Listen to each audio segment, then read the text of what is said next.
Budget battle in Missouri. Governor Eric Greitens has proposed cutting nearly $3 million in state funding for libraries in order to get this balanced budget. The Now's Ray Daniels shares with us how local libraries are being impacted.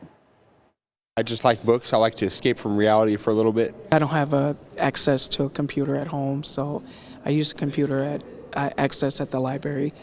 Keith and Paulette are just one of several hundred people that visit the downtown public library each year. We have visitors in the central library of around 400,000 people a year.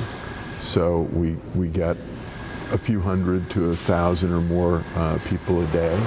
In the past, the Kansas City Public Library System received roughly $100,000 from the state.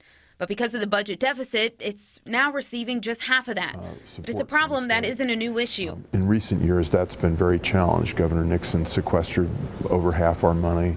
Governor Greitens has sequestered about half of it right now because of the budget problems. Kemper says although these new proposed cuts doesn't put a large dent in the KC library system, these funding cuts could impact libraries in smaller towns across Missouri. This cut is not huge to the Kansas City Public Library. It is really huge to a lot of smaller rural libraries that don't have the local support that we have, that can't spread it across a large overhead. And so the internet connection in a small rural library now will be at risk because of these cuts. The ability to buy new books will be at risk in these smaller public libraries around the state.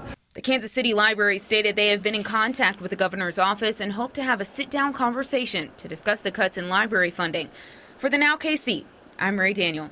And we'll keep you posted on this debate as it moves forward for sure.